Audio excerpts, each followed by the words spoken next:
Good morning, members of council and staff and guests. I'd like to call this Committee of the Whole meeting for Wednesday, March 11th to order.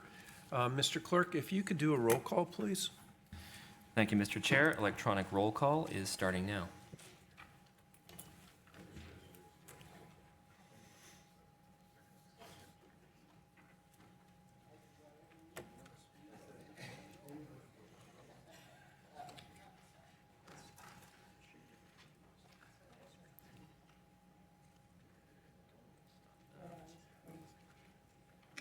Okay. We're good. Councillor Anderson? Okay, all right, thank you. We'll go into declarations of pecuniary interest. Okay, I see none. Statutory public meetings, we have none. Members of council, March 18th will be Transit Worker Appreciation Day, and it is an opportunity for me today to recognize the incredible work happening across our entire system. Behind every safe and reliable ride is a dedicated team of working to support our residents, from frontline operators to maintenance crews, schedulers, planners, and customer service and business service teams. Every role helps keep our community moving. Every day for the past 20 years, Durham Region Transit workers have continued to keep our communities moving. They help residents get to work, school, medical appointments, and connect people to the essential services they rely on. On March 18th, I encourage everyone to take a moment to thank the people who keep Durham Region Transit moving, their professionalism, their commitment, and service to make a meaningful and difference in our community. And Mr. Holmes, if I could get you to come into the center of the room, and Chair Crawford of Transit, we will present you with the official proclamation. How about my vice chair? And the vice chair, sure.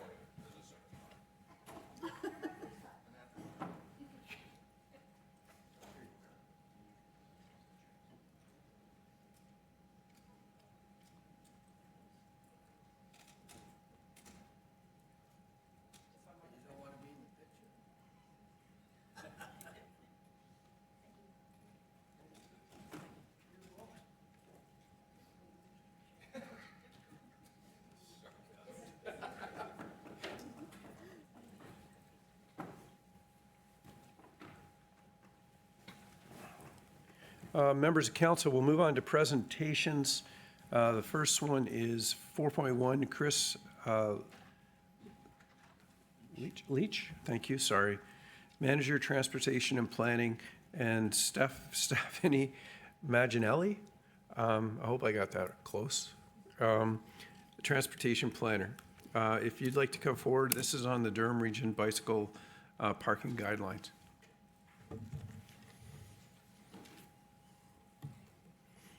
All right, well, thanks very much. Good morning, Chair Henry and members of council. And I'm joined today by Christina Johansson and Stephanie Magnanelli from WSP Canada, who over the last several months have been working hard with other WSP staff on the Durham Region Bicycle Parking Guidelines. This project was made possible through the work of the project team, which also included Jamie Stuckless as the consultation and engagement lead on the project. I'd like to thank them for their hard work, along with Danielle Culp, who's a principal planner in the Community Growth Division, who is currently on maternity leave, but also worked diligently on the project throughout 2025. Stephanie and I will be presenting the guidelines today, and I'll start with an overview of the project. So the purpose of the bicycle parking guidelines is to improve the quality, consistency, and availability of bicycle parking towards making Durham a more bike-friendly region. The guidelines provide a framework for the design, location, and management of bicycle parking. It includes recommended practices and considerations that are not necessarily prescriptive, but good standards to have. They allow for some adaptability and flexibility to site context and implementation capacity. The guidelines are developed for use by the region, the local area municipalities, development industry, agencies, partners, and the business community. There are 4 project goals that we wanted to achieve through the guidelines, including supporting the 2021 Regional Cycling Plan, which recommended the creation of a bicycle parking guideline to support the primary cycling network identified in that plan. We want to address gaps and inconsistencies in bike parking design and supply across the region, encourage mode shift to support short bicycle trips, and guide municipal action where clear, data-driven design and maintenance practices can be outlined. Now, there are 4 guiding principles in the guidelines that were established by the project team and aided through the public and stakeholder engagement process.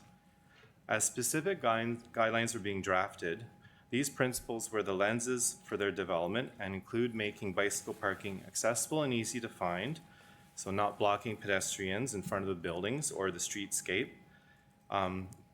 Parking to have a high-quality design through the types of bike racks and accommodate diverse bike types, which are growing in the, in the public use right now.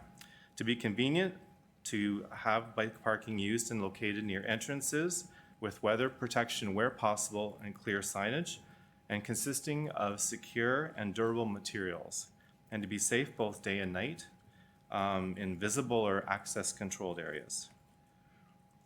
So in terms of a project timeline, there's an outline on your screen, and these guidelines were made possible through the Federal Active Transportation Fund support, which has a completion date of March 2026. Work on the guidelines began in June 2025 and consisted of a background and existing conditions review, public and stakeholder engagement, and the development of the guidelines themselves. As noted previously, the guidelines are intended to strengthen Durham multimodal direction, and such a guideline was called for in the Regional Cycling Plan. These guidelines support strategic directions and pathways in the Durham Strategic Plan as outlined in the committee report, and policies of the Envision Durham Regional Official Plan, which is under the purview now of each of the municipalities post Bill 23. The Durham Transportation Master Plan also speaks to the availability of bicycle parking as part of transit-oriented development and important end-of-trip facilities. I'd like to turn the presentation over to Stephanie now, who will discuss the engagement process, give an overview of current conditions that we observed on the field, and provide some highlights and planning considerations for bicycle parking. Thanks, Chris. So between July and October 2025, we carried out an extensive engagement process where we engaged the public and local partners to ensure that the bike parking meets local community needs. We held 14 engagements in coordination with regional staff, and this included a project website on the Your Durham platform, which also had an online survey, as well as virtual workshops, Indigenous outreach, community listening sessions with community groups such as the Durham Region Cycling Coalition, public information centers, and other engagement opportunities. We estimate having direct engagement with over 1,100 community members and partners and over 23,000 online impressions for the project. So we wanted to take some time to share a few key themes that consistently came out throughout the engagement process. One of the number one things we heard about was the concern for bike theft. And there is a strong interest to have more secure bike parking options. This doesn't necessarily mean like an access controlled room. It just means bike parking options that allow you to secure both the wheel and the frame. There's generally a low satisfaction with the existing bike parking across Durham Region, including many locations with no parking at all. And this leads people to locking their bikes on fences, lampposts, street furniture like that. Many participants said that they would cycle more if bike parking was improved. And they emphasized parking should be highly visible, well lit, and easy to access. And there's a strong desire for more covered and indoor parking options, especially for longer stays. You'll hear me refer to short-term and long-term parking, and what that means is short-term parking is parking for stays intended for 2 hours or less, and long-term parking is intended for more extended stays. So across Durham Region today, bicycle parking, it exists in many locations, especially in commercial areas, transit hubs, educational institutions, public destinations. The racks are typically very visible and located near entrances, which is a great starting point. However, the design tends to be inconsistent. Some racks follow best practices, so they allow for the locking of both a wheel and the frame, just like the racks on the bottom photos there, while others only secure the front wheel, which offers much less security and increases the risk of theft and damaging the bicycles. Weather protection, supportive amenities, and long-term parking options are quite limited, and there's very limited accommodation for larger bicycles like cargo bikes and adaptive bicycles. The availability of bike parking also tends to be inconsistent across the region, with people frequently locking their bikes to fences, like I had mentioned previously, while many of the existing racks tend to be underutilized. And this is a clear signal that the current bike parking is not meeting the needs or the demand where people actually need it. So this context demonstrates why more consistent guidelines are needed. The guidelines provide direction for both short-term and long-term bike parking. They emphasize the use of durable, weather-resistant, sustainable materials. It outlines a range of bike parking types based on expected usage and context. So this includes short-term options like the inverted U and post and ring racks on the top there, and that's intended for short-term parking. Whereas we also have recommendations for long-term parking, such as the bike cages and bike rooms on the bottom row there. And there's also recommendations for high-density options in higher demand locations. The guideline reflects how cycling is changing, with guidance on emerging modes and diverse bike types like cargo bikes and adaptive bikes. And these are increasingly becoming more common for families, deliveries, and for diverse mobility needs. The guideline also includes direction for e-device parking, e-device charging with safety features such as timers to prevent the overheating of the batteries. And overall, these recommendations aim to provide flexibility and future readiness. The guideline also provides detailed guidance for where and how bike parking should be placed. This includes example layouts and considerations for both short-term and long-term parking options, as well as considerations for different contexts. For instance, configurations of bike racks in constrained areas and bike racks at transit stops.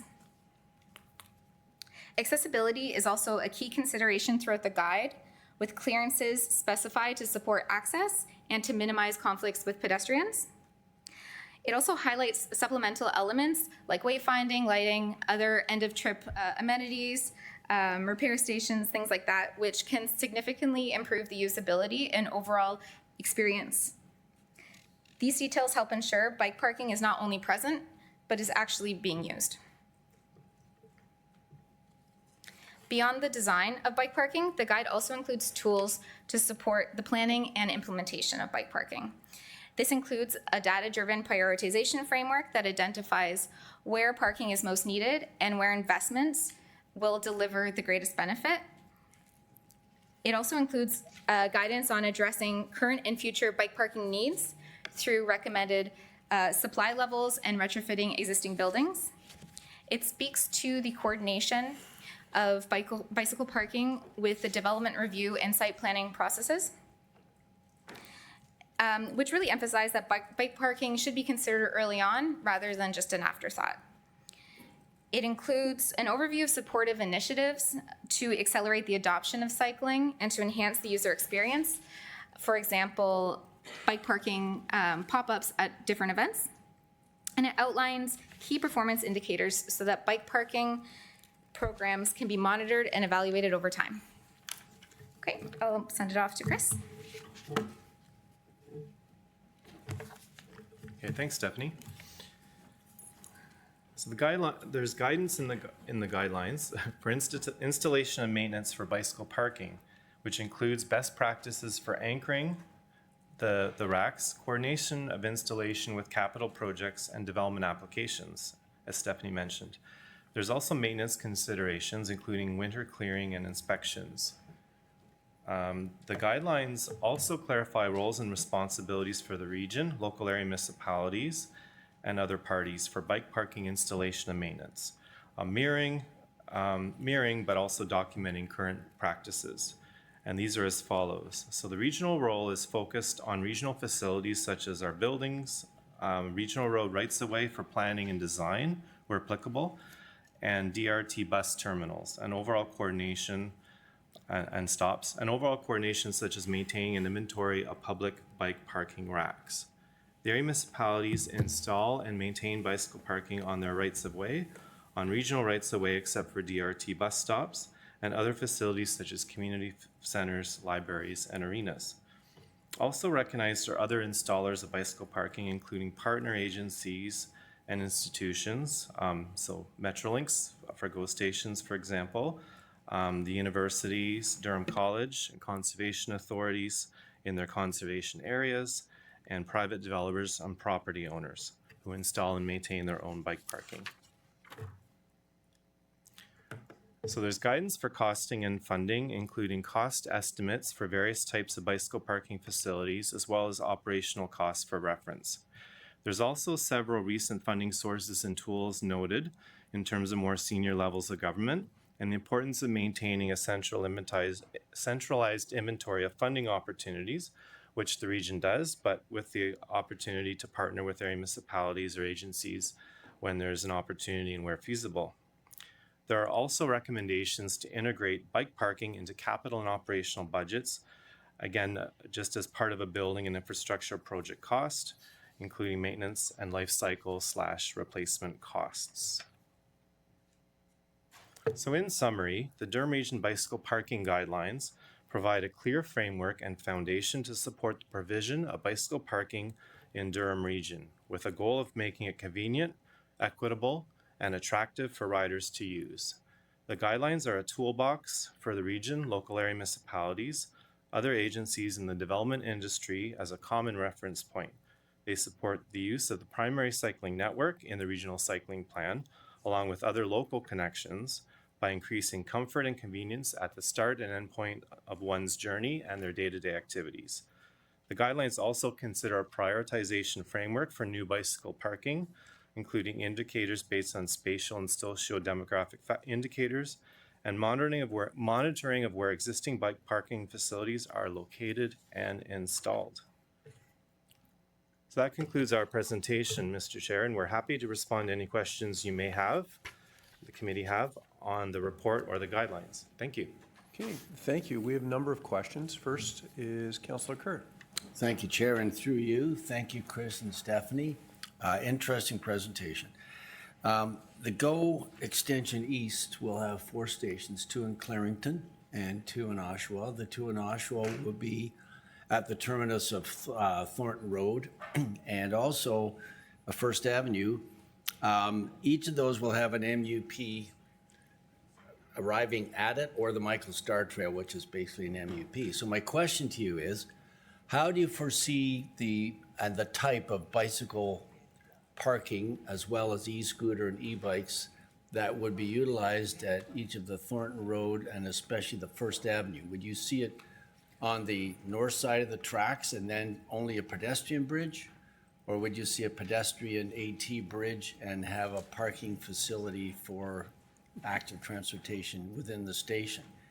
And what would it look like? Would it be a garage like you show, or would it be racks you could tie up to? So I'm looking for your thoughts on how that would look when it comes forward. We need to plan now. Okay, sure, Councillor Kerr, through you, Mr. Chair. Yeah, I understand that our rapid transit group is working with GO Transit on, some of the design plans for those stations, and I know the idea is to have the short term, as we were talking about the importance of the short term and the longer term parking. So having, bicycle lockers, and the Whitby station has the lockers, and I believe that setup will be in the new stations, as well as having the outdoor covered bicycle parking as well. But I think one important component is when you have a station sort of access the railway from the north and south sides, it's really convenient to have amenities at both so that someone doesn't have to cross the track to park their bike if they're coming from the north, and vice versa. So like having it kind of ensuring there's something at both sides so people don't have to go under the tracks, because there'll be a tunnel or it could be a elevator, but again, that just, adds time, right? And makes it less convenient. So I think that's part of it, but having that mixture as well is something that I know Metrolinx has some of their own design work they've done when they've retrofitted or when they build new stations, but those are things we'll be looking for that the guideline kind of speaks to at a high level. Okay, thank you. I just think we have a glorious opportunity to have sort of a state-of-the-art situation here, and I really appreciate your report today. Thank you. Thanks. Councillor Kerr, could I add a little bit to that response? I'm right behind you, sorry, through you, Mr. Chair, if you don't mind. Hi, my apologies. Heather Finley, our Manager of Transit-Oriented Development, who's been working with Metrolinx, has a little bit more information to answer your question, and she's online. Thank you. Okay. Heather, can you hit a request to speak, please? Thank you. Go ahead. Good morning, everyone. How are you doing? Through the chair, yeah, just to add a little bit more color to what Chris was talking about there. We are in the process of designing the stations with Metrolinx. Bicycle parking and active transportation is definitely a large component of the station design and will continue to be throughout. And now with these guidelines, this is something that we can take to Metrolinx as we get further into the station design so that we can see what portions of it can be incorporated. Mike, oh, here we go. Thank you for that. You're fast. The north-south spine of active transportation in Oshawa is the Mary Street, and it drains, if you will, east and west all the way up potentially to the 407. So we have a glorious opportunity to create an extremely active AT spine. So this needs consideration. It sounds like it is being considered. I'm really looking forward to seeing what you come up with. Thank you for your comments, Heather. Okay. Thank you. Councillor Crawford. Just push your button again, please. Yeah, my question was similar, I think, to Councillor Kerr's was, we've been lobbying to have parking at the GO station in Ajax. I believe Pickering has parking, am I right? You have bike parking for bikes in Pickering, and we somehow can't seem to get it in Ajax. I know this is kind of out of your scope, but I mean, destination places like this is what people are looking for instead of having to rely on their car to go to the GO station, worried about parking, all that stuff. And Ajax doesn't seem to be able to get one. Could we include that kind of lobbying for Metrolinx? Through you, Mr. Chair. I believe that there is some design work. I might have to defer to Heather again on this question from the TOD, but yes, I believe there's some design work for the existing stations happening. So Heather, I'll turn it over to you. Go ahead, Heather, please. Thanks, Chris.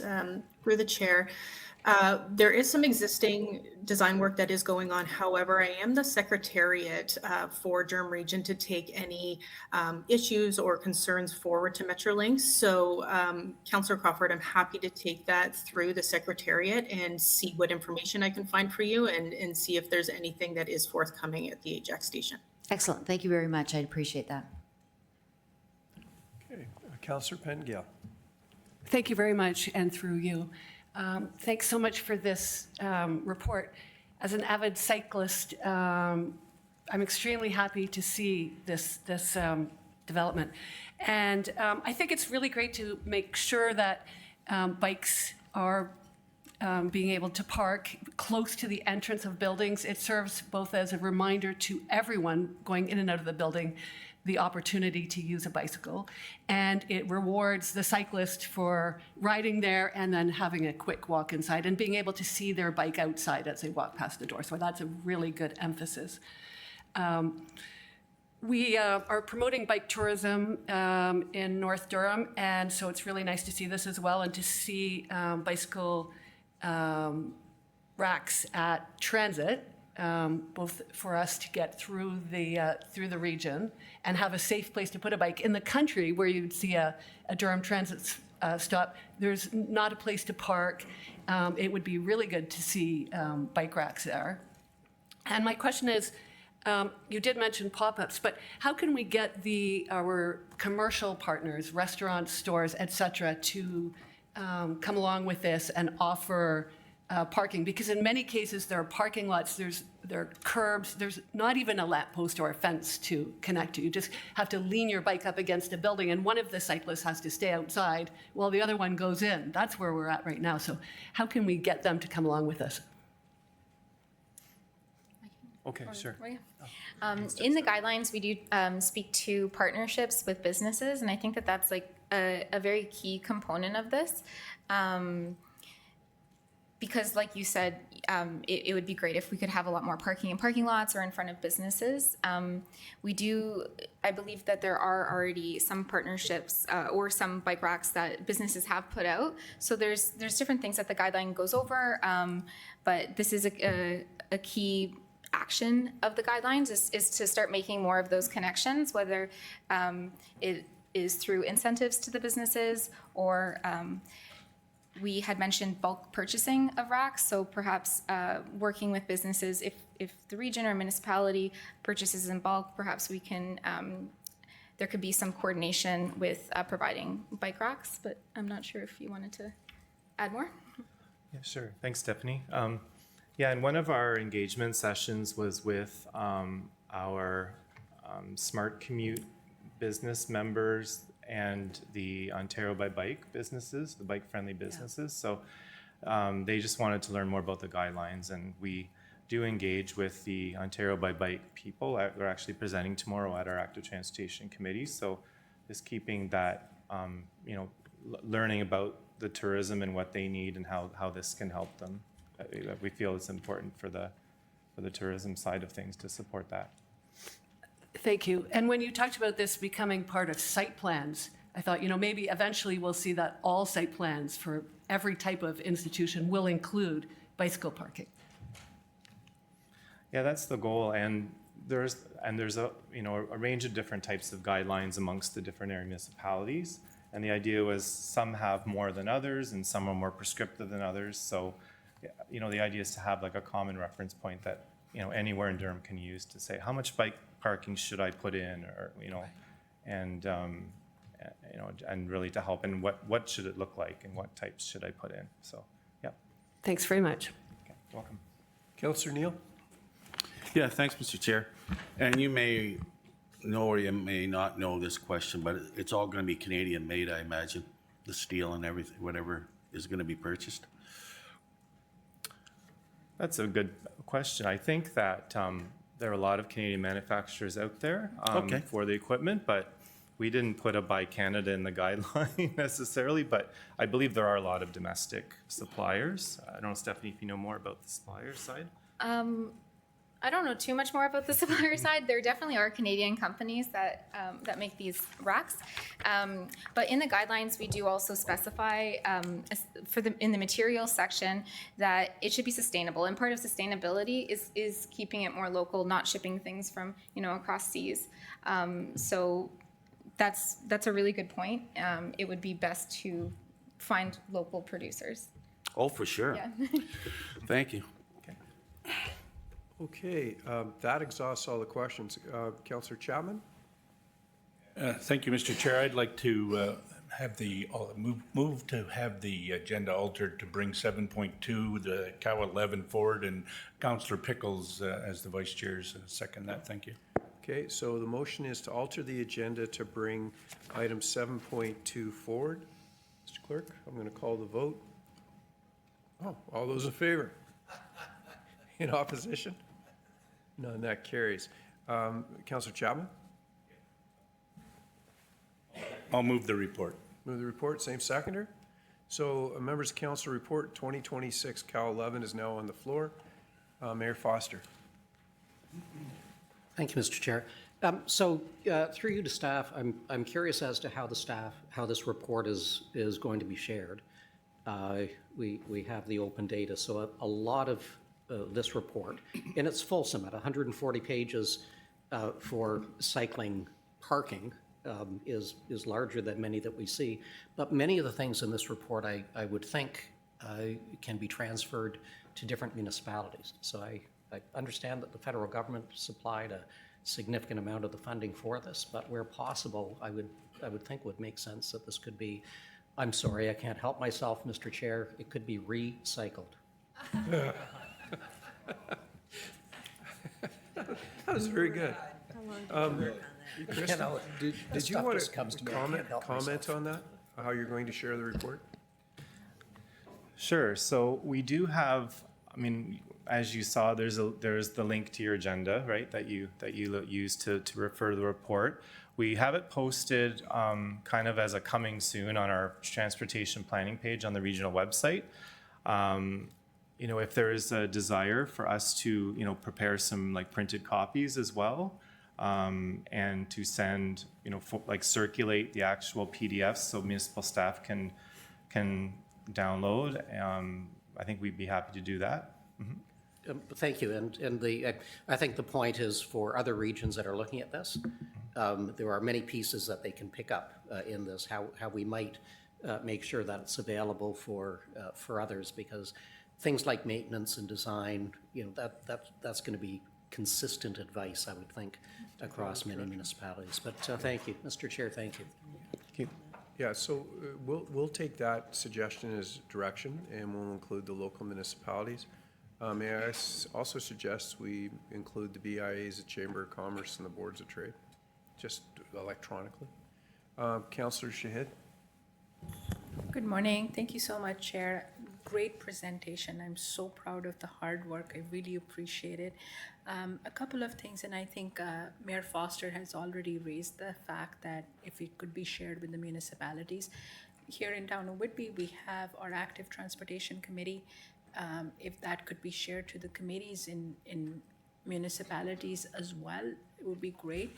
This is a fantastic news coming out of Durham region, and I would also bump it up to a little bit, sharing it with the province and the member of parliaments as well to represent our communities, because I think it's great news. But also the fact, coming back to a question that was asked before on using Canadian manufacturers, I would really emphasize on that. If I wouldn't say if possible, I would put a huge emphasis on that, because it's really important that we get away with any added cost of tariffs or any other transportation costs. And I believe we could do it here. I truly believe we have Gardau here, and we have many other customized manufacturers. Thank you. I appreciate it. Thank you. Councillor McDougall. Thank you, Mr. Chair. A question I do have, which I think Mayor Foster may have kind of alluded to, was a lot of this guidance, I believe, will reside within an official plan in terms of site planning recommendations, etc. Those official plans are being absorbed by the lower tier municipalities. So is the idea that, I'm not just thinking of this document, but the other documents that would apply to, say, something like cycling, is the idea that the information will be absorbed by the lower tiers and then adopted into their official plans? Through you, Mr. Chair. Yeah, the official plans, and we referenced a few existing ones that have some policies related to bicycle parking, but usually the official plans kind of cover, you know, at a policy level or a higher level. And this guideline actually has, you know, the detailed like design recommendations for, you know, types of racks and spacing, and there's a lot of additional information that would be like beyond an official plan level of detail. So yeah, at a broad level, as each area municipality works on their official plan reviews, you know, there's some maybe high level policies or principles that if they're not in the plan, your plans already, that could be put in, but a lot of the detail would be still be very much in the guidelines. Okay, very good. That's Yeah. all. Thank you. Okay, Thanks for your work. Okay, so that exhausts the questions. Thank you very much for today. We'll call the vote. All those in favor? In opposition? Seeing none, that carries. Thank you very much. Okay, thank you. Thank you. We'll move on to presentation 4.2. Allison Burgess, Executive Director of Communications and Engagement on the 2025 Community of the Year.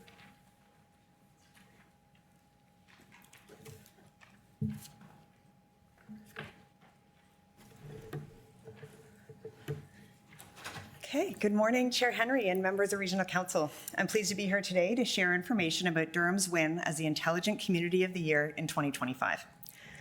This award represents an independent validation of the work that we are all doing across our communities that is improving people's lives. You may recognize the branding on the slide that you see in the presentation today.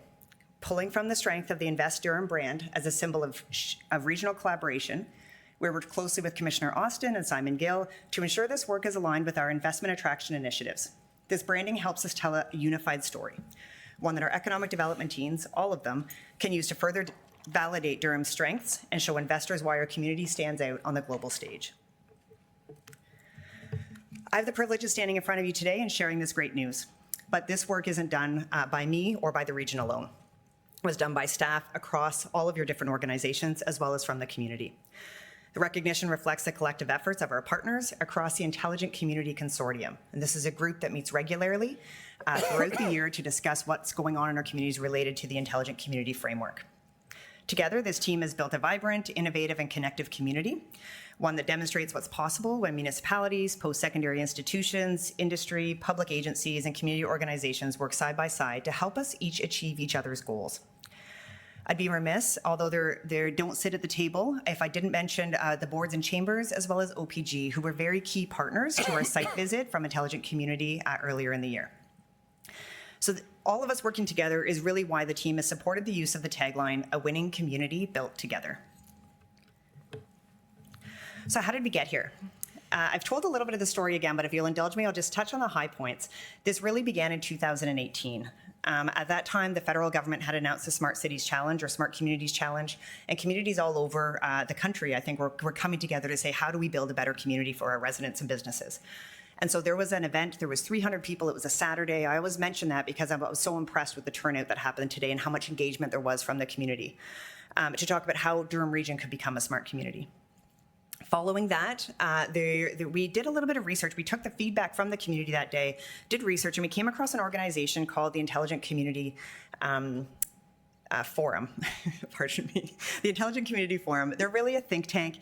They've done a lot of research. They've worked with other smart cities, was the terminology at the time, and intelligent communities across the world. And they've created a framework. And that really helped us centralize what did we want to do in Durham Region when we talk about words like smart cities and intelligent communities.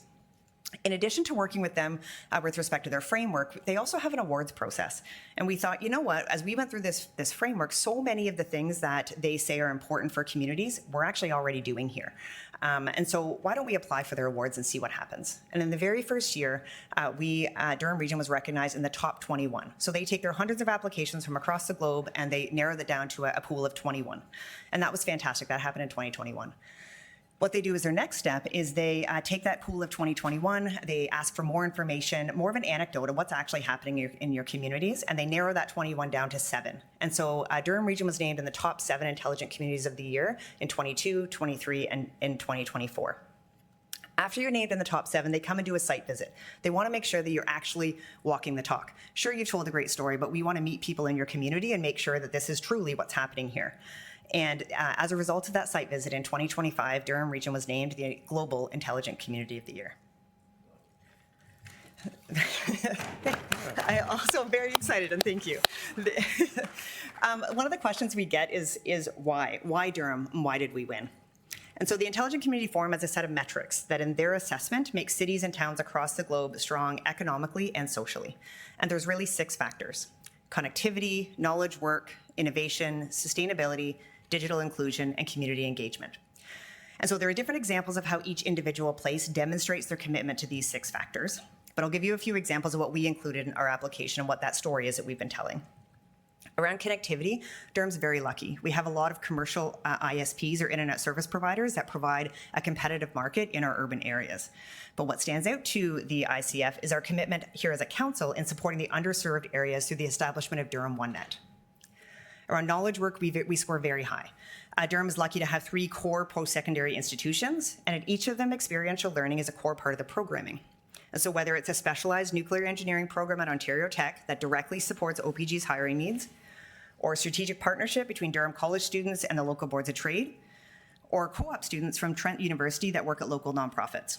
The institutions are preparing students for the jobs of the future here in Durham. One other special note in a project we highlighted was the Lakeridge Health partnership with Queen's to attract family doctors to the region and fulfill the need that we find here locally. Under innovation, there's so much to highlight. There's Brilliant Catalyst Spark Center in 1855, who create a network to support new and innovative businesses. Under things like sustainability, we talk about Durham Greener Homes, where staff and a concierge service help homeowners invest in technology that makes the homes more climate ready and provides economic benefits. Under digital inclusion, think about the libraries in each of our communities and the incredible programs that teach digital skills to youth, to underserved populations, as well as to older adults. And on community engagement, we talk about community celebrations, the online digital platforms, the place where residents, businesses, and community partners provide input and feedback to government initiatives. So when they looked at our examples in this story of all the different work happening across Durham region, we rose to the top in 2025 compared against cities in Brazil, Turkey, USA, other cities in Canada, Spain, Iceland, Netherlands, Australia, and Vietnam. And that's quite an accomplishment. The four themes that stood out to the 200 reviewers who looked at our application were strong regional collaboration.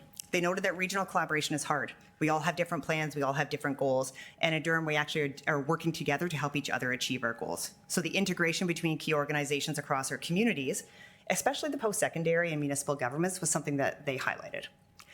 They also noted that investment in local communities. When we took them to visit places like the Ability Center, the DIAC, the Durham York Energy Center, and other locations, they thought, wow, what an investment of infrastructure to help bring some of these programs to life in our communities. They talked about the career-ready talent, and that really stood out, that focus on experiential learning, as well as the economic development focus on building the clean energy sector and how we're taking an opportunity at Darlington and Pickering with our nuclear facilities and helping to build that economic force behind them. So what does this mean?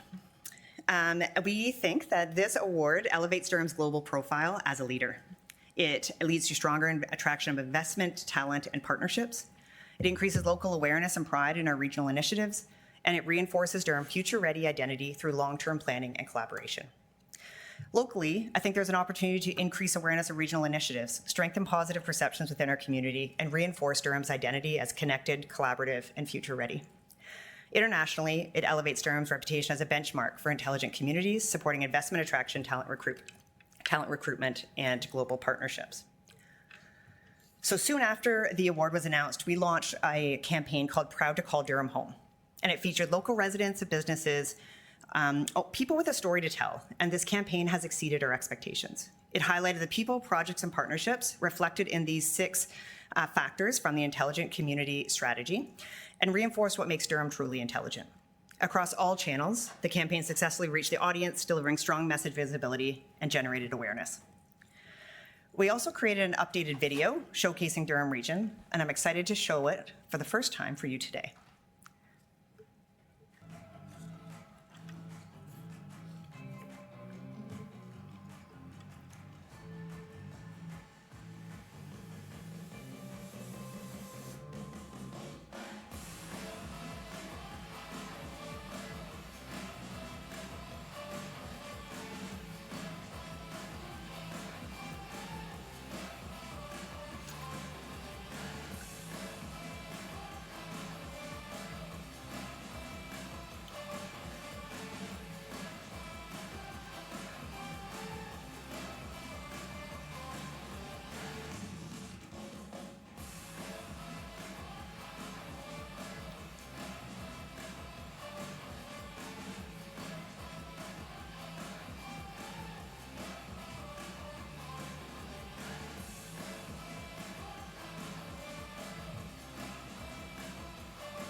And so what's next? I think this is our collective story to tell. We're incredibly excited to be able to share it with you today, and we hope you're just excited to help us carry it forward. On your table at your seat, you'll find a postcard and a pin. We hope you wear it proud to help us spread the word that Durham is one of the top communities in the world. The URL on the postcard will take you to our Intelligent Community webpage, where you can find this video, additional information, stories from across the community, and we encourage you to use them and share them far and wide.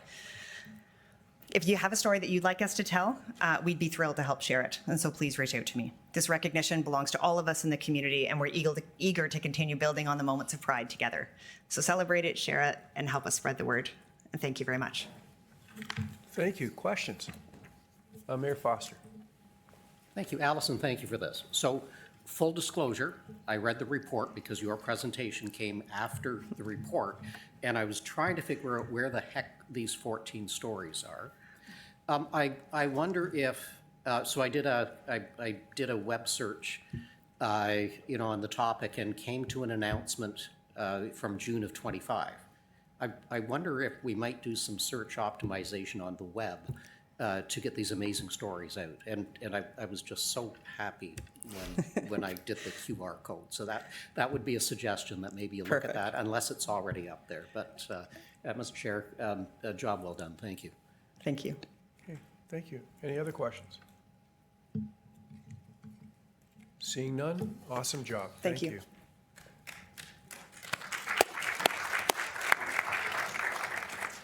So, members of council, there are no delegations. We do have one piece of correspondence from Doug Glass. The recommendation is to refer to consideration of report 2026 Cow 16. Could I get somebody to move that, please? Moved by Mayor Carter, seconded by Mayor Barton. On the recommendation, all those in favor? In opposition? Seeing none, that carries. Members of council, we have a number of reports. I would accept a consent motion to put them all on the floor. We've already dealt with 7.2. Moved by Councillor Chapman, seconded by Councillor Garad. Closer every time. Longer, actually. So the reports are on the floor. Polls, please. Mayor Foster? Yeah, thank you, Mr. Chair. Just for comment on 7.4, the Impact Assessment Agency regarding Wesleyville. Okay, Councillor Crawford? 7.7, please. 7.7. Okay, are there any other polls? Mr. Clerk, I'll call the vote on the remainder. All those in favor? In opposition? Seeing none, that carries. Mayor Foster on 7.4.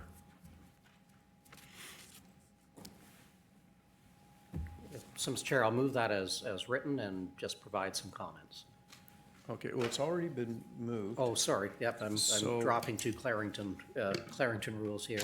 So, Mr. Chair, with a bit of latitude from you, Caitlin, fantastic report. I wonder if perhaps council might be interested in the future, and we'll talk about this in a report on how important nuclear is to Durham Region. So the reality is the bulk of the reactors are right here. I got some numbers on the small modular reactors. That's guesstimated at $20 billion, with 80% coming from Canada. 80% coming from Canada means Ontario, means an awful lot of mom and pops right here. Refurbishment of Darlington was 12.8 billion. That came in between 90 and 95% sourced from Ontario. Pickering, if you go online, they're suggesting the same cost as Darlington. I think my good friend Mayor Ash will chuckle at that. The work that needs to be done at Pickering is massive, and the expectation is, again, 90 to 95%.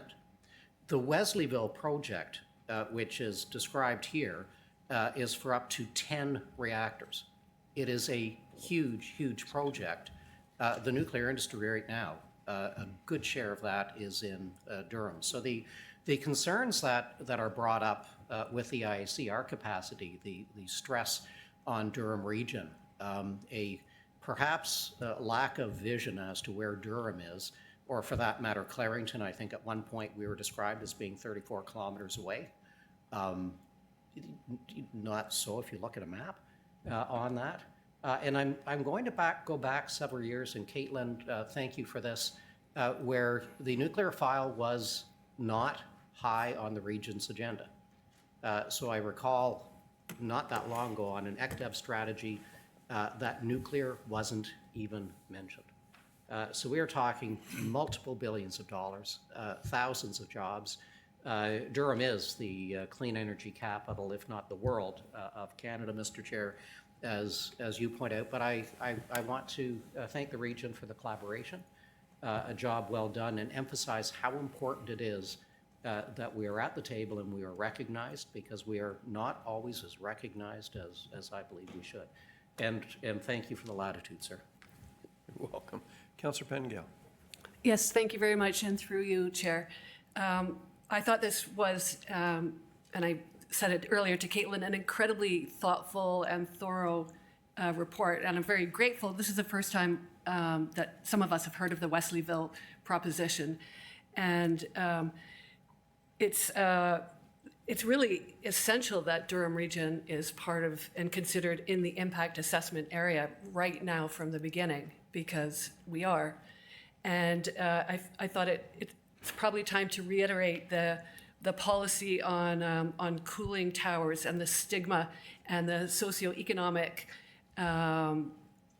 impacts of them that they would that would reach all of us here. So I just would like to follow this story, and I know we will see more on it. But thank you for a very thoughtful and thorough report.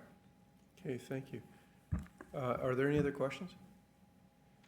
Mayor Foster, with all of this work that's going on, what are the number of jobs related to nuclear in Durham? Do you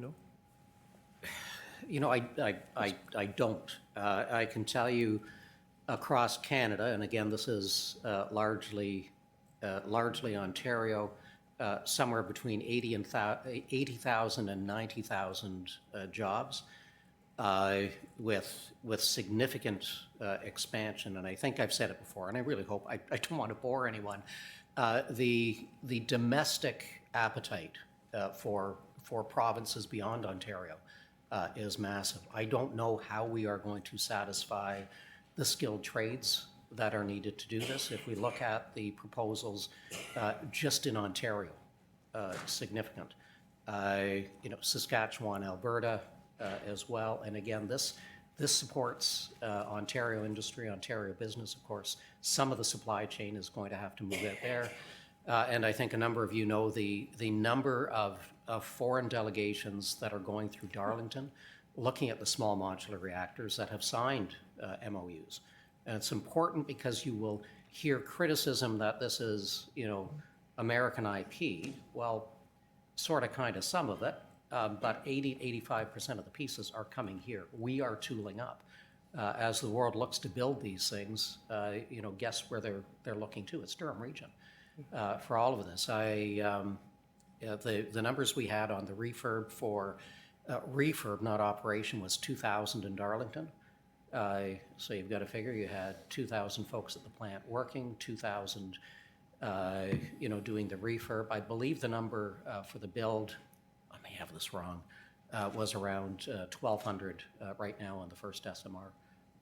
And that's you look at the spin-offs, to our local communities, it is huge, absolutely massive.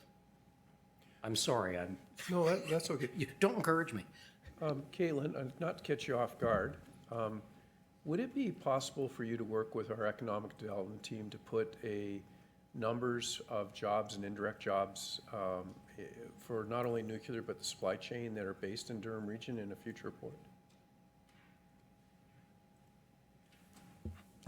Through you, Chair, yes, I can work with Simon Gill's team to do that. Okay, thank you. Councillor McDougall. Thank you, sir. Just to follow up on what Mayor Foster had said, I believe, no, for certain, OPG is the largest employer of professional engineers in Ontario, and I believe it's almost 10%. I think it's around 8,000 or so, but I'm not sure offhand. And we did hear our friends, those jobs are so good. We heard our friends from Alexicon say when they were here that it's hard to hire professional engineers when those jobs are so good at OPG and we're running it right underneath of them. So anyway, we are lucky to have them here and lucky to have all those well-paid and highly skilled people living in and around Durham. So thank you. Okay, thank you. Councillor Kerr. Thank you, Chair.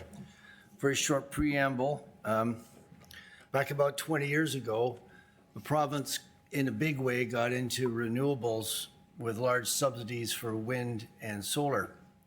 So much so that the program called the Global Adjustment Charge went from $600 million a year to $20 billion a year very quickly.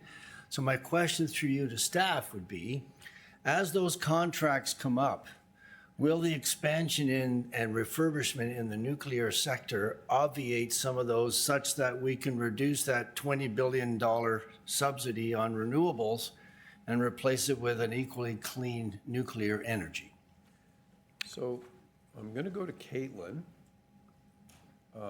Global adjustment charge is not something we've heard of in a long time, but if Caitlin, if you're not able to answer today, Councillor Kerr, I'm going to ask that staff look at the global adjustment charge and then put out a memo to members of council to know. That would be acceptable. Thank you, sir. Okay, thank you. Mayor Barton. Thank you very much, Mr. Chair. I just, a bit of a shout out to Mayor Foster and Mayor Ash here. They are constantly trying to position Durham in the best possible light when it comes to all things nuclear power. And it just, without their leadership, I think we'd be in a much different place. So shout out to both those gentlemen for the time that they spend traveling and advocating for their communities. And it's done so much. So many people are living off that sector. I think, Kevin, you said 13,500 in Pickering alone, right? So just phenomenal. So thanks to those people for advocating. Appreciate it. Okay, that exhausts the speakers list. So I'm going to call the vote on the item. All those in favor? In opposition? Seeing none. 7.6 was pulled by Councillor Crawford, 2025 Community of the Year Award. Oh, 27, sorry. Advancing supportive housing at the Ritson School site. Go ahead. Thank you. This is, if you don't mind, I have a few questions on this. Sure. This was done through a mayor's directive, so this is really the first time that I've had a chance to look at this report when it came out. I do have a question around, through you to, I guess, anyone who could answer it, is can you specifically define the supportive housing project? Understand that I am fully in support of this. I just know that the experiences that we have dealt with over the past 5 years makes our community a little bit concerned when you say supportive housing. As I read the report, it seems that it is probably leans more to nonprofit housing than supportive. And I'm just wondering if someone can actually define what this is. So I'll go to the commissioner. Stella? Through you, Chair. Yes, Councillor Crawford, I can define that for you. This particular housing project is permanent supportive housing. It is like community housing. The 50 units will be RGI, but it will be for people who need supports to live independently. Probably not too different than many of our tenants in our community housing today who do require supports but often don't have them in order to keep their tenancies. Thank you. So this project is really contingent on getting funding from the federal government. What would happen, or is there and there's some of this money is being shifted around, I assume, and I'm not sure if you want to answer this too, but what would happen if the funding doesn't happen to this project? Sorry, through the chair. It is, this report, it is conditional on us getting the funding to proceed with the capital work. So then if the funding doesn't come from the federal government, does the shifting of the money go back to the other projects? Through the chair, I would say at this time, yes. Okay. If the project is to go forward, who would be responsible for that, for the Ajax project, like as an operator? Through the chair, we would have an operator for the operations of the program, a separate operator for that. we will make some arrangements to arrange for Durham Housing to be the maintenance operator and to manage the tenancies and the RGIs. And vet through the list, is that what it is? Like they would be the ones deciding Right, who goes that's in? correct. Okay. Yes. So operating costs, we don't really, there's a little bit of talk around operating costs. It seems like the yearly operating cost is 3.2 million per building. Correct. I'm assuming that we will, and I'm wondering if we need to add that into the recommendation, that we be lobbying the provincial government for the funding of these 3 new projects? So through the chair, for these 2 permanent supportive housing projects, BCH, Build Canada Homes, is advocating to the province for the operating dollars that we need. We are also advocating to the province as in our role with OMSA and AMO and OSDA. They are currently doing a letter to the province as well, advocating for supports for these permanent and transitional supportive housing. Does it need to go in the motion? Does it need to go into motion? I don't No, think it's doesn't need necessary to? because we're already No? doing the work on it, but I Okay. look to. Okay, that's fine. No. So I guess the other thing is there any risk if the project doesn't get funded properly? Because it looks like it would be an additional 0.6% on the tax levy if the fundings fail. Is there any risk to our residents that this will be funded through the tax levy? Because really, we gotta build it, then we gotta operate it, right? And it's gotta be ongoing funds that come through. Again, I am supportive of this. I just need to understand, because these are all questions that will be asked. Go to the CAO. Thank you, through you, Mr. Chair. That really would be council's decision, but we are advocating very aggressively with Build Canada Homes to get support for these projects. We've already had several meetings with them, and we're also, in addition to the groups that Stella has mentioned, we're also working through Marco and the regional single-tier CAOs to encourage provincial support. Our hope is that we do get that investment. If we don't, then we'd be reporting back to council on options. Okay. So how many of the by name list that are currently, let's say, in Ajax, I know we've got 300 on the by name list. I understand from the last report, the last meeting we had, 89% of those are mid to high acuity. So they would not fit in this model, correct? Through the chair, we would have to do an assessment of all of those possible tenants. Okay.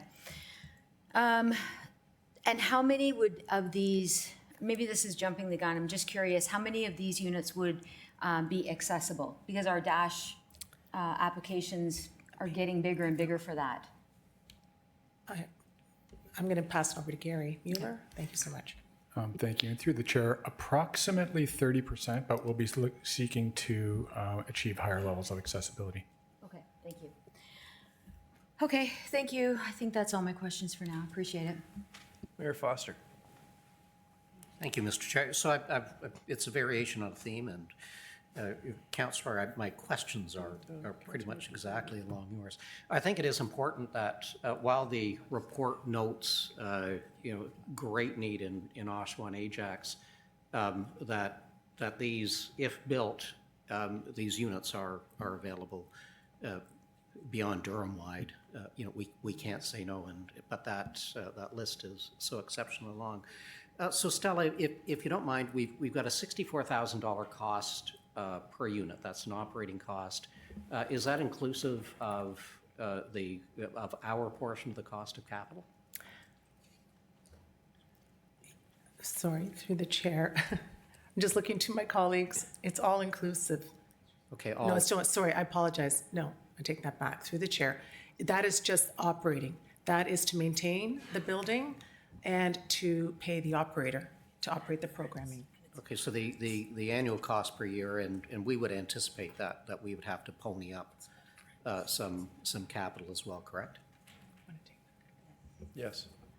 So I guess the question you had suggested to Councillor Crawford, or actually, sorry, Elaine, it was you, that this would be a decision of council. So it'd be 2 questions. When would this come to council to decide? And I think a bit of fear that I was hearing, and one that I share, is the capital comes forward to build these things, but we don't have the operations tied in. And if we've got a 0.61 increase just on operations, we could see a significant base to budget on that. What are the inflection points on making the decisions? Well, first of all, we would hope that we get most of the capital through Build Canada Homes, so the debt carrying costs would be less than they would otherwise. We're in a little bit of a political situation right now, provincially and federally. The federal government, through Build Canada Homes, will not fund a project if the province doesn't bring the operating costs to the table. So that is the debate that's going on right now between the province and federal government, and all of the agencies that Stella mentioned and others are also actively lobbying the province to come to the table on this.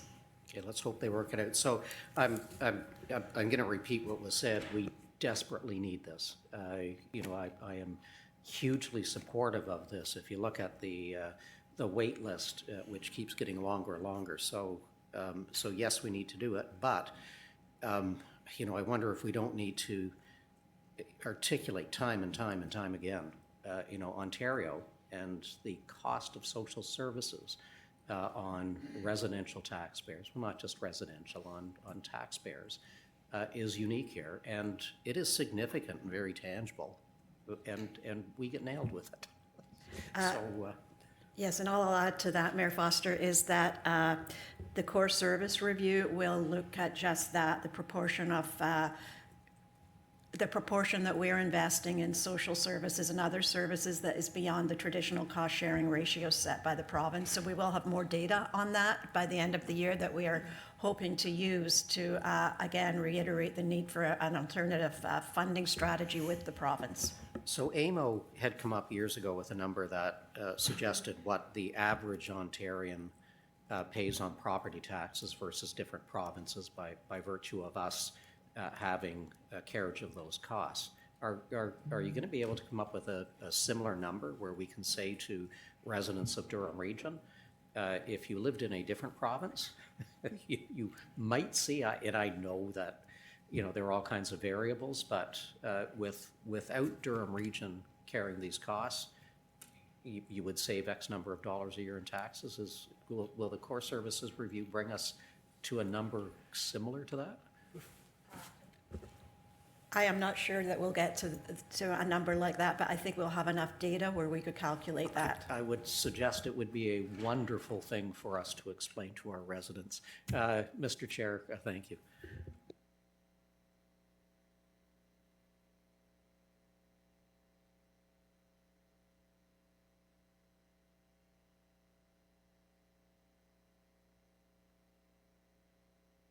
Okay, thank you. Mayor Carter, good morning. Morning, sir. Good to see you this morning. Thank you very much for the opportunity to ask a few questions.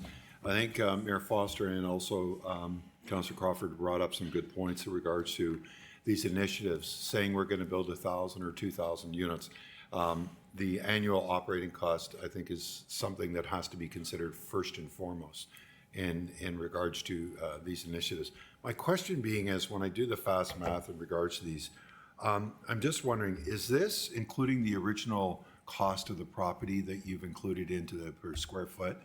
Because it looks like each unit is going to be about $414,000 or $700 a square foot. Does that include land costs? Through the chair, no, it does not. So at $700 a square foot, if you add in the land costs, is that reasonable? $700 a square foot outside of land? Through the chair, because of the programming of these buildings, and there is higher areas of common areas, for example, and there are site works and things like that that are unique to each individual property, it's realistic under these circumstances. Okay. I just want to return to the theme that was brought up a little bit earlier on in regards to the supported services that are going to be on site at these particular locations. I'm wondering if you might be able to expand a little bit on that for those that may be tuning in. We understand the complexities of individuals that are looking for affordable housing, but when you get into supportive housing, of course, making sure you have the right services on site 24 hours a day plays a significant role. Is that the expectation of these two projects? Through the chair, yes, it is. It'll depend on the demographic, who it is that we're supporting, and we will have the necessary supports to maintain their tenancy. Okay, that's, I'm glad to be able to hear that. I know that we've got some great models out there. The other thing that concerns me, and I appreciate the investment that is being made here, and I'm glad to hear that we're talking about annual operating costs.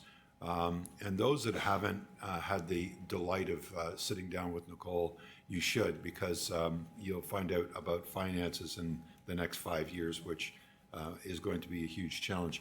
My concern really comes down to, and I'll use Oshawa for example, Mr. Chair, I've got 800 unsheltered people on our streets, and I know unrealistically that many of those individuals, as Councillor Crawford had said, high acuity, very complex issues. We cannot put them into these environments because they're not ready. I'm wondering, to what degree are we really taking the opportunity to kind of advocate not just on the housing component, but the shelter component to be able to address the complexities?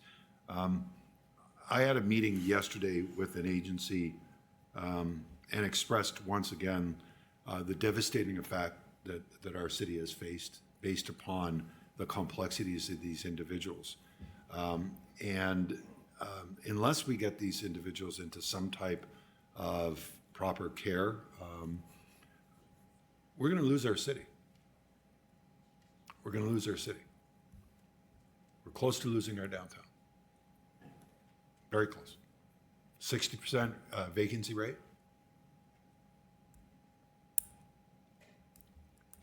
The operating costs in regards to dealing with this population, as the region knows, and I thank the region for their contribution, is growing on a daily basis. 60% of my downtown is now vacant because of the reason that people do not feel safe in our community. I'm frustrated because I think the city has tried to be a good partner. And I appreciate these housing initiatives. But it can't be one, it has to be both. And so I'm saying to you today, to everybody in this council chamber, I need your help. I sent out a letter 7 years ago to every mayor to say, I'm in a state of emergency based upon the complexities that we're facing today. I got one response. So I'm here today to ask for your help. No, I'm not here asking. I'm begging for your help. Because we can't do it anymore. Thank you, Mr. Chair. Councillor Dyes?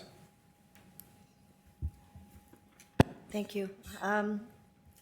I appreciate the report from staff and appreciate you stepping in to support this initiative, which is really a provincial responsibility and was always a provincial responsibility. And perhaps we need to do some public education around this housing crisis. Now we are seeing a huge increase in population. It keeps growing. We're at 300 now in Ajax. That's unbelievable. A lot of seniors. Okay, these are seniors who have paid taxes all their lives, can now not afford to pay rent because government checks don't keep up with inflation. This is not our problem, in a sense, except that they live in our communities, and we care about that. So what do? And I think we need a huge public education on this issue, and I think the provincial government, who is responsible for building social housing and has not built any not-for-profit housing since the 80s, I think they need to be called on this. You can't just walk away from a humanitarian crisis, which is every municipality here in Durham. I see this as a wonderful solution, except it's on the tax base, which is limited, and it's expensive. So I really think we need to lobby hard, all of us, with those upper levels of government and let them know that this is not a solution. We are not paying for something that they should step up and pay for. They have a broader tax base than we do. But thank you to staff. for figuring this out. I know this, if I'm not mistaken, this piece of land, I guess I have to have a question. This piece of land is owned by the region, correct? Yes. And that's why we could choose that, that parcel of land. And I really see that, I guess thank you to the planner who has been able to actually provide some sort of a building on that site, which is really kind of constrained. So we're very pleased about that. As to how we provide all the supports, that's going to be the next question. But again, I hope that we really push hard at the upper levels of government to respond to that. So thank you for your efforts. That exhausts the speaker list except for me. Mayor Carter, we often, I understand exactly what you're saying, and I've advocated for a long time about a national summit related to homelessness where there's a plan that goes coast to coast. I'm frustrated that the government of Canada could call a summit on auto theft and deal with it right away within a very short period of time, and not once have they called a summit on homelessness, mental health, and addiction. And it's a failure of a system where if this is the same problem in every community across this country, not having a national plan to address this is a challenge. The migration of homelessness to communities where there are support services is unbelievable, and it's not sustainable. And that is the challenge. So if I hope right now that the MP staff in Durham Region are listening to this meeting, because we've advocated for this, and we're not the only community that has advocated for a national summit on homelessness. But when you have people from the north migrating down through the communities above us, eventually ending up in Durham Region or in the city of Toronto or in Brampton or any other major city where there are supports, it's a challenge. And because we're good at what we're doing, we tend to get more and more and more people, and then we're not good at what we're doing. So hopefully, as you travel through the region, members of council, and you get a chance to talk to your MPP and your MP, remind them that homelessness is not a municipal responsibility.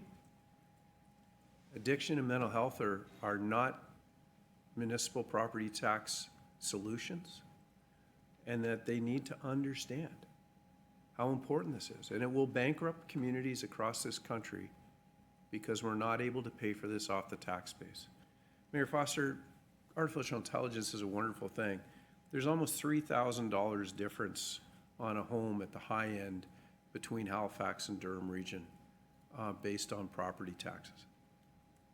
Now, correct me if I'm wrong, I'll go to Stella, but Ontario is the only province in Canada where social housing is on the backs of the property taxpayer. Ontario is the only one. And that is so wrong. And we pay for it. To our staff that work in this world, I know how difficult it is, and I know how you take it to heart and take it home at night. To the municipal staffs that deal with this every day, thank you, but they take it home every night. But nobody wants to talk about a population that doesn't vote. I'll just leave my comments at that. Call the vote. All those in favor? In opposition? Seeing none, that carries. We have no members' motions, there's no confidential matters, but I did hear today that a member of council has a family member that might be representing Canada in Italy. Councillor McDougall, did you want to make a comment? Thank you, Mr. Chair. I don't often say much because my family's pretty lucky at what they get to do and all their health and fitness activities, etc. But my daughter flew overnight to Italy to represent Canada. She's one of 16 athletes supported through who was through U Sports, which is the Canadian University competitions. She placed third at the cross country nationals last year. So in that, she was selected to go to Cassino, Italy to represent Canada with 15 other athletes, 8 men and 8 women. So thank you. That's amazing. Cross country, sorry. Cross country.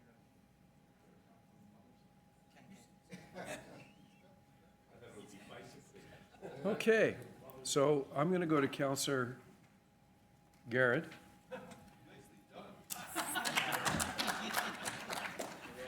For a motion to adjourn. That is the business of the day. And I need a seconder. Counselor Kerr. On adjournment.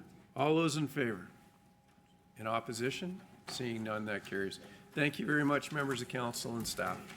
The meeting is actually in Yeah, and mayor's present. There is a meeting in my boardroom next on the 5th floor.